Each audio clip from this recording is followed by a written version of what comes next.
तौहीद शहूदी क्या होती है कि इसका इखलास इसको यकीन के उस कमाल दर्जे में पहुंचा देता है कि जहां पर फिर तौहीद शहूदी इस पर वारिद होती है, यानी कि तजल्लियात इलाही का मरकज हो जाता है उसका कल्ब, उसके इखलास की वजह से। अब जब तजल्ली उस पर पड़ती है तो फिर वो हालत शहूद यानी कि शहादत में आ जाता है। ये असल शहादत है। अच्छा, ये जिक्र जो शोहदा का है वो इच्छा ही शोहदा, ये शहादत है, असल शहादत है ये। आगे समझ में बात। अब उसको जो है सिर्फ सिवाय रब के और कुछ नजर नहीं, सब कुछ मफकूद हो जाता है उसके लिए। अब उसके लिए ना उसकी अहमियत उसके लिए नेकी की रह गई, ना बदी की रह गई, ना गुनाह की रह गई, ना जजा की रह गई, ना ईमान की रह गई, ना कुफर की रह गई, इसलिए कि वो हालतों से निकल आया और शहूद में आ गया।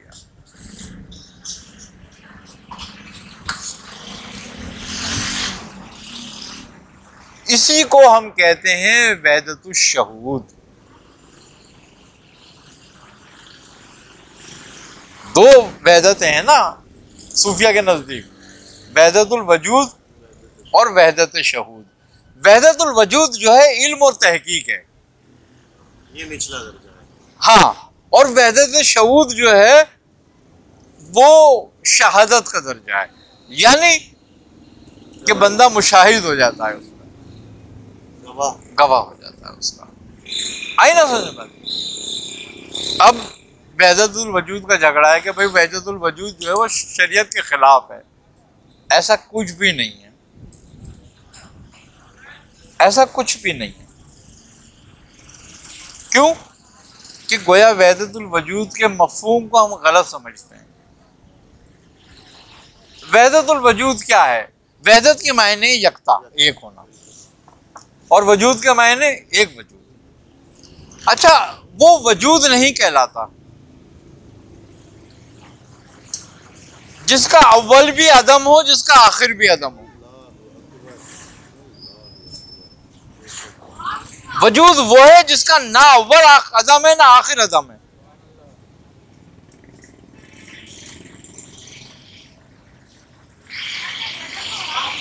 वो है असल वजूद जिसको कहीं भी अदम नहीं है। वो जात किसकी है? वो रब की जात है। अब जिसका अदम ही नहीं है तो वजूद तो वो हुआ। जिसका अदम है, अव्वल भी वो अदम है, आखिर भी वो अदम है, तो उसका वजूद कहाँ है? वही बचा फिर। तो हुजूर चुना कौन से वाले ईमानी में से जाता है? इखलासी में से चुनता है? इखलासी में से, ईमानी से ही चुनते हैं इखलास वाला, कसब करके इखलास। हाँ, और इखलास से चुना जाता है शहूद वाला। यानी चुना हर जगह से छन्नी है, सब जगह लगी हुई, एक जगह नहीं है चुनाव। हाँ, सब जगह छन्नी लगी हुई है।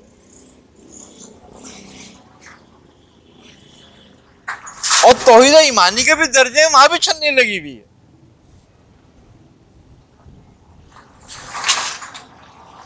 ये हुआ वहदतुल वजूद। अब बताओ ये शरीयत से कहां टकरा रहा है? अब हर वजूद जिसका आदम है, समझ ना, वो वजूद नहीं है। हर वजूद जिसका आदम है वो वजूद नहीं। अदम वही है, वो वजूद वही है जिसका आदम नहीं। पूरी पूरी जिंदगी इस नुक्तों पे बुजुर्गों ने लगाई है, जो आपने आसानी से बयान हुआ है, हुजूर आज समझ में भी आया। आई ना समझ में बात। अब हम क्या है?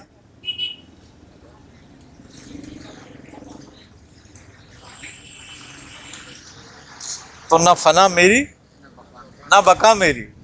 मुझे कहलाएंगे। हाँ, मुझे ए शकील न ढूंढिए, मैं किसी का हुस्न ख्याल हूं, मेरा कुछ वजूद आदम नहीं। बस किसी को ख्याल आ गया तो मैं वजूद में आ गया, जबकि मैं हूं नहीं कहीं भी। ख्याल है यार। हाँ, बिल्कुल ऐसा है एक जुगनू जब अंधेरे में उड़ता है नजर आता है ना, रोशनी देता देता है ना रोशनी। और जब ये सूरज में उड़े है, नजर नहीं आता। है नहीं आएगा। नजर नहीं आएगा, तो मखलूक तो ऐसे ही उसके आगे। अल्लाह अकबर। सारी मखलूक तो उस आफताब रब के आगे ऐसे ही है, उसके तजल्लियात के आगे, कि फिर कहाँ जुगनू है। तो आपने बताया तमाशा लगा रखा है दास्तान के लिए बस। ये वहदतुल वजूद है कि तुम्हारा गोया कोई वजूद नहीं है, तुम तो अदम से आए थे, अदम में चले जाओगे, झगड़ा खत्म हो गया। और उसने भेजा, ये उसका परतु है, यानी कि उसका जिल है। तुम्हारा देखना भी, तुम्हारा सुनना भी, तुम्हारा बोलना भी, तुम्हारा मालिक होना भी, तुम्हारा ममलूक होना भी, तुम्हारा बादशाह होना भी, तुम्हारा गुलाम होना भी, ये जिल है, कुछ नहीं। और वो भी जिल उसकी सफात का है, यानी कि वो बसीर है, तो उसकी बसारत की जिल तुम हो कि तुम देख रहे हो। जो दुनिया में कायनात में जितनी भी बसारत है, जो परिंदों को, दरिंदों को, चरिंदों को, हशरात को, वो उसका जिल है। इनका कुछ अपना वजूद नहीं है, इनका अपना कुछ भी नहीं है, ना ये खुद देख रहे हैं। अब इंसान को इतनी मार्फत हासिल क्यों हुई? इसलिए हुई कि वो ये चाहता था कि मैं जाना जाऊं, ये नहीं चाहता था कि मैं पूजा जाऊंगा। उसको पुजवाने की जरूरत क्या है? सारी मखलूक, जितनी भी मखलूक उसने पैदा करी, सारे उसको सजदा करती है, तो क्या उसके मकाम में कुछ इजाफा होता है? और सारी इनकार करते सजदा करने से, तो उसमें क्या कमी आ जाएगी? कोई फर्क नहीं पड़ता। तो फर्क क्यों नहीं पड़ता? इसलिए कि सब अदम है। हक मुर्शिद। तो इसलिए फर्क भी नहीं पड़ता, वजूद से फर्क पड़ता है, अदम से नहीं पड़ता। वजूद तो उसी का है बस। ये वहदतुल वजूद है। जब तक ये समझ में नहीं आती थ्योरीज की, जब तक कभी भी इस पर कामयाब नहीं होता आदमी, फना हासिल नहीं होती। फना हासिल होती है वहदतुल वजूद से के समझने के बाद, और बका हासिल होती है वहदत शहूद होने के बाद। यानी बस तरीकत और शरीयत को पकड़े रहे तो बचत हो जाएगी। बस शरीयत असल है तमाम वहदतों का। इसलिए कि अगर वहदत ईमानी ना होगी तो कोई भी वहदत काम की नहीं है। तो असल क्या हुआ? असल शरीयत। अब शरीयत क्या है?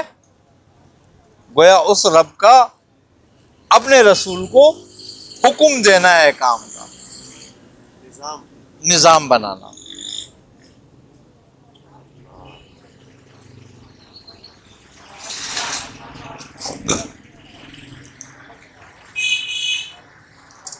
अब कैसे पहुंचा जाए? अब जितनी भी मखलूक है सबका इल्म हादिस है उलमा के नजदीक। उलमा के इल्म के नजदीक सबका इल्म हादिस है। इनकी बनिस्बत ये कदीम है, इनका इल्म। अब उलमा का इल्म हादिस है औलिया अल्लाह के इल्म के आगे, कि उनका इल्म कदीम है इनकी बनिस्बत। और तमाम औलिया अल्लाह का इल्म हादिस है अंबिया अलैहिस्सलाम के इल्म के आगे, उनका कदीम है इसके नजदीक। और तमाम अंबिया का इल्म हादिस है सरवर आलम सल्लल्लाहु अलैहि वसल्लम के इल्म के सामने, कि आपका कदीम है। और आपका इल्म हादिस है अपने रब के इल्म के सामने, कि उसका इल्म कदीम है। फिर वजूद तो वही बच गया। तो वजूद वही रह गया फिर आखिर में एक ही। जिसको उसने पैदा किया, समझना, वो अदम से वजूद में आया है और वो अदम में ही जाएगा, तो सब मखलूक हो गई। रब का इतलाक किसी पर नहीं हो सकता। रब वही हो गया जिसका ना अदम अव्वल हो ना अदम आखिर हो, वही रब हो सकता है, वही अल्लाह हो सकता है, वही इबादत के लायक है, वही तमाम अजमतों रहमतों और के लायक है। सारी अजमतें उसी के लिए हैं, सारी रिफतें उसी के लिए हैं, सारी इबादतें उसी के लिए हैं, और सबका मालिक वही है। जितने खजाने हैं सबका मालिक वो अकेला है, कोई मालिक नहीं हो सकता। जो अदम से वजूद में आएगा वो मालिक नहीं हो सकेगा। अब उस मालिक की मर्जी है, जिसको जाहिरन मालिक बना दे। इसलिए कहा कि कुल अल्लाहुम्मा मालिकुल मुल्क व तुतिउल मुल्क मन तशा। कह दो कि अल्लाह ही तमाम मुल्कों का मालिक है, जिसको चाहता है मुल्क अता कर देता है। अब उसकी चाहत में काफिर और मोमिन नहीं है।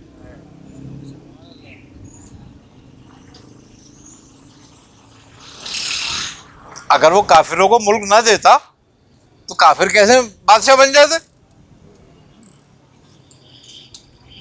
क्यों कि अब मामला मखलूक का है।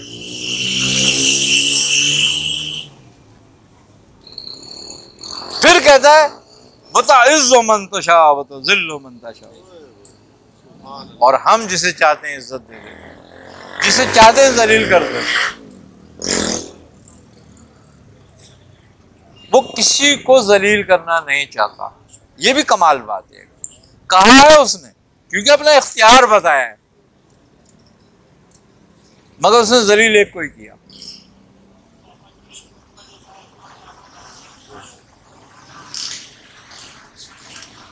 खल्क में, और इज्जत भी एक को दी।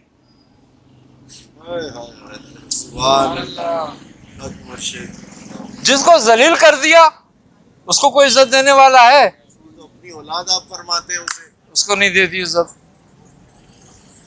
और जिनको इज्जत दे दी उनके लिए कह दिया वरफान अल्लाह का जिक्र का, हमने तुम्हारा जिक्र बुलंद कर दिया। ये इज्जत दे दी उसने। अब कोई दुनिया की ताकत सारी मखलूक मिल जाए तो एक रेत के जर्रे के बराबर आपकी इज्जत को कम नहीं कर सकते, क्योंकि उनके रब ने इज्जत दी। अब इज्जत देने से क्या मुराद है? इज्जत देने से यह मुराद है कि सफात में वो जो इख्तियार रखता है, यानी कि वो मुख्तार है, वो मालिक है, रिस्क देता है, सब सिफतें हैं ना उसकी। ये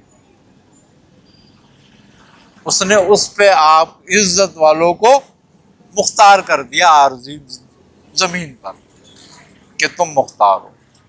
अब नबी करीम सल्लल्लाहु अलैहि वसल्लम फरमाते हैं ना, मांगो मुझसे क्या मांगते हो,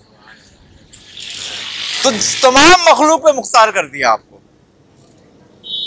जन्नत भी मखलूक से है, जबकि वो तुम्हें अमल से मिलेगी, लेकिन आप रसूल खुदा को मुख्तार कर दिया कि आप जिसको कहते हैं जन्नत उसको भी दे देंगे। तो इससे ज्यादा अब मुख्तारी क्या होगी कि जो उसने रखा ही इस बात पर है, अमल पर। आपको उसने कह दिया कि आप जिसको चाहें कह दें जन्नती, वो जन्नती, हम उसको जन्नत दे देंगे, और जो सी जन्नत कह देंगे आप वो दे देंगे। कुरान में क्या कहता है कि ए नबी, हम अन करीब आपको इतना देंगे कि आप खुश हो जाएंगे, आप राजी हो जाएंगे, है ना। ये अन करीब कयामत है। उस पर इतना देंगे आपको हम क्या आप राजी हो जाएंगे? यानी कि रब अपने बंदे को राजी करने के लिए कह रहा है कि आप राजी हो जाएंगे। ये इज्जत है कि हमने इज्जत दी है आपको, तो हम आपको राजी भी करेंगे।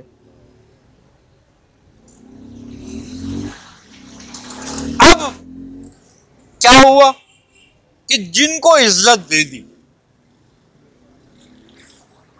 अब वो इज्जत वाले हो गए। अब खल्क के अंदर जो उसकी मखलूक है, वो तमाम के तमाम पहचानती है कि ये इज्जत वाले हैं। वो दरख्त हो, वो हजर हो, वो शजर हो, वो जानवर हो, सब पहचानते हैं कि ये इज्जत वाले हैं।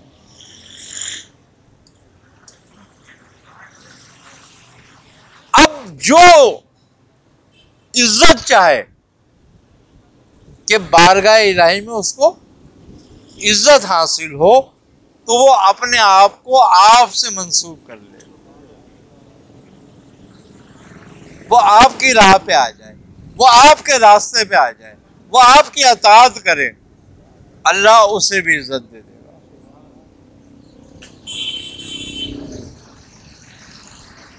तो वहदतुल वजूद क्या है? एक वजूद का होना। बाकी खल्क जो है ये उसकी सफात का मजहर है, क्योंकि जब उसने चाहा मैं जाना जाऊं, तो खल्क की पैदाइश से उसकी सिफात का ज़हूर हो गया, जो उसके साथ कदीम है उनका ज़हूर हो गया। यानी कि एक इंसान जब वजूद में आया तो वो खालिक हो गया, या जब उन्होंने कायनात तख्लीक करी तो खालिक हुआ, यानी कि उसकी खालिकियत की का ज़हूर हुआ। फिर उसने सूरत बनाई तो सबूर का ज़हूर हुआ, सिफ्तें दिखा दी। हाँ, फिर उसने बार बार पैदा किया तो बारी का ज़हूर हुआ। फिर उसने रिस्क देना शुरू कर दिया तो रज़ाक का ज़हूर हो गया। फिर उसने उनमें एक दूसरे को मखलूक पे इज्जत दे दी, एक दूसरे को फौकियत दी, तो मुअज़्ज़िज़ इज्जत वाले का ज़हूर हो गया, सिफत का। फिर जब गुनाह हुए तो उसने बख्शना शुरू करे, गफ्फार का ज़हूर हो गया। तो मकसद ये है कि ये सिफात खल्क के साथ ज़हूर होके, इसलिए खल्क का वजूद आरज़ी ज़ाहिर हुआ, जो है नहीं फिर भी। लेकिन चूंकि उन्हें अपने सिफात को ज़हूर ज़ाहिर करना था, उनका ज़हूर करना था, इसलिए कि खल्क उस सिफात का फ़ेल है, तख्लीक खालिक का फ़ेल है, सिफत खालिक का है ना, रिज़्क़ रज़ाक का फ़ेल है। तो फ़ेल के ज़रिए अब आदम को मार्फत कैसे हासिल हुई, कैसे दी? कोई मखलूक उसकी मार्फत नहीं हासिल कर सकती, यानी कि फरिश्ते भी नहीं है मार्फत हासिल कर सके उसको। फरिश्ते अताअत में हैं, इबादत में हैं, मार्फत में नहीं है, सिर्फ इंसान है। अब इंसान को उसकी मार्फत क्यों हुई? कुल्ली मिली इंसान को, मार्फत कुल्ली मिली है। उतनी कुल्ली नहीं कह सकते हम, कुल्ली नहीं हो सकती। वो नबी के साथ जिसको उसने पैदा किया, समझना मेरी बात को, खल्क को, उसको कुल्ली नहीं हो सकती। बेशक बेशक वो तो खालिक है, खालिक है, इसलिए कुल्ली नहीं हो सकती। तो अब उसने क्या करा? उसने आदम को कुन से पैदा नहीं करा, क्योंकि इसको ही तो चाहता था कि मुझे जाने, तो कुन से पैदा नहीं करा। सारी मखलूक को कुन से पैदा कर दिया, सारी खल्क कुन से पैदा हो गई, लेकिन इंसान कुन से पैदा नहीं हुआ। कहता है कि इंसान को मैंने खुद बनाया अपने हाथ से। सुभान अल्लाह, सुभान अल्लाह। दस्ते कुदरत से इसको मैंने बनाया। यानी कि कुन कह के नहीं बनाया, अपने दस्त से, कुदरत से बनाया, और फिर अपनी सूरत में बनाया।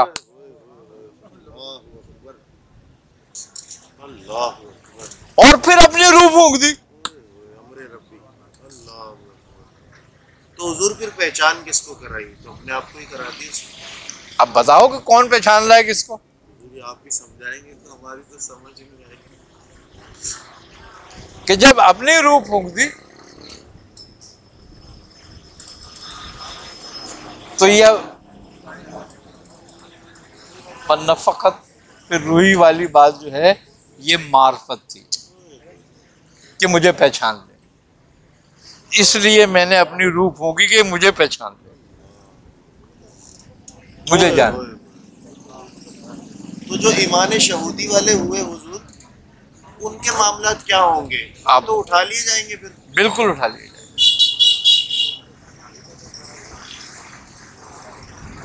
अब तुम्हें मार्फत अव्वल में करा दी गई थी, अपना तारुफ तुम्हें अव्वल में कराया था। अलस्तु बिरब्बिकुम, कि क्या मैं तुम्हारा रब नहीं? तो जवाब किसने दिया था? सुभान अल्लाह, सुभान अल्लाह। अरबा ने जवाब दिया था ना। अरबा क्या है? हमरे रब्बी अल्लाह। खुद ही सवाल कर रहा है, खुद ही जवाब दे रहा है। लेकिन सवाल अपनी जात के लिए कर रहा है और जवाब अपनी सिफात से ले रहा है। खुद ही अपना जलवा, खुद ही अपना तालिब। अल्लाह। तो तारुफ हो गया था। अब यहाँ वही रूह फूंक के कह दिया मैंने अपनी रूह फूंक दी, आदम को मार्फत हो गई। ये कमाल उस रूही का था और उस तारुफ का ही था जिनने कालू बला कहा था। वो कौन? कि जब आदम ने कहा रब्बाना ज़ुलमना अनफुसना, ये मार्फत थी कि सिलेंडर होने ही में राजा है कि ये मेरे सिलेंडर होते ही राजी हो जाएगा। और इब्लीस को ये मार्फत नहीं थी, इसलिए उसने इनकार कर दिया। हम लिबास बशरियत में फंसे, जो भूखी गई उससे हम दूर रह गए। तो वो जो तुम्हारे अंदर है, इसलिए कहा कि मैं तेरी शहर रख से भी नजदीक हूं, कि तेरी शहर जो रोशन है, जिंदा है, वो मुझसे है। तू शहरक से जिंदा नहीं है, मुझसे शहरक भी तेरी जिंदा है।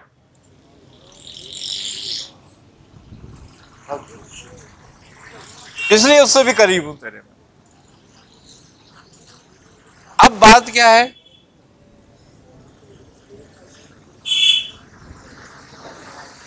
कि हम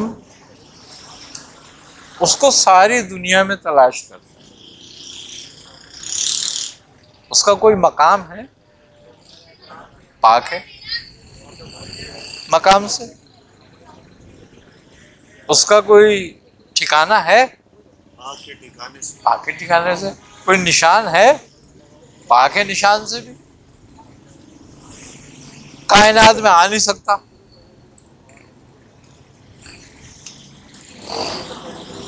क्योंकि वजूद कायनात हो तो वो वजूद आएगा कायनात में, इसलिए कायनात में नहीं आता, क्योंकि वो तो आदम है। मगर यहाँ एक सवाल आता है, लेकिन ये सवाल थोड़ा सा खतरनाक सा है कि जब अरवा ने जवाब दिया कालू बला, तो कुछ अरवा तो खामोश भी रही, तो क्या उसी की सिफात खामोश रही? हाँ, इसलिए कि जब उसने अलस में रब्बुकुम फरमाया तो एक तजल्ली हुई। अब जो तजल्ली में थी, जिन पर तजल्ली पड़ी, वो सब नबी हो गए, और जिन पे तजल्ली का अक्स आया वो सब वली हो गए, और जो उसके बाद रोशनी फैली वो सब मोमिन हो गए। तो कसब की फिर क्या हैसियत रह गई? आगे समझ। और जो अंधेरे में रह गए वो काबिल हो गए। कसब भी वही कर रहे हैं जिन पे थोड़ी बहुत हुआ था। बेहतरीन सुभान अल्लाह। आई समझ में बात। इसीलिए पहले से जन्नत दोज़ख तैयार कर ली, सब कुछ तैयार कर दिया, फिर इसको भेजा दुनिया में।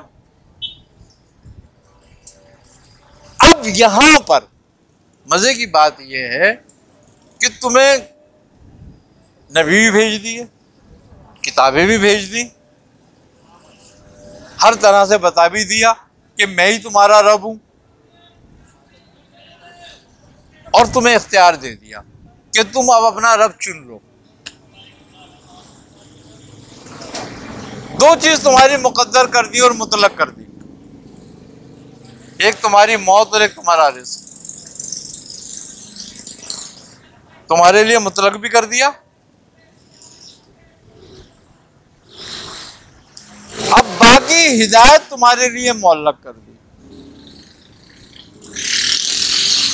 कि जो चाहे ले। तुम्हारी जज़ा सजा तुम्हारे उस चीज पे नहीं है जो तुम्हारी मुतलक हो चुकी है, यानी कि तुम्हारी मौत की वजह से तुम्हारी जज़ा सजा नहीं होगी, या तुम्हारे रिस्क की वजह से तुम्हारी जज़ा सजा नहीं है, तुम्हारा रास्ता चुनने की वजह से तुम्हारी जज़ा सजा है कि तुम कौन सा रास्ता चुनते हो। इस पे तुम्हें आजाद कर दिया।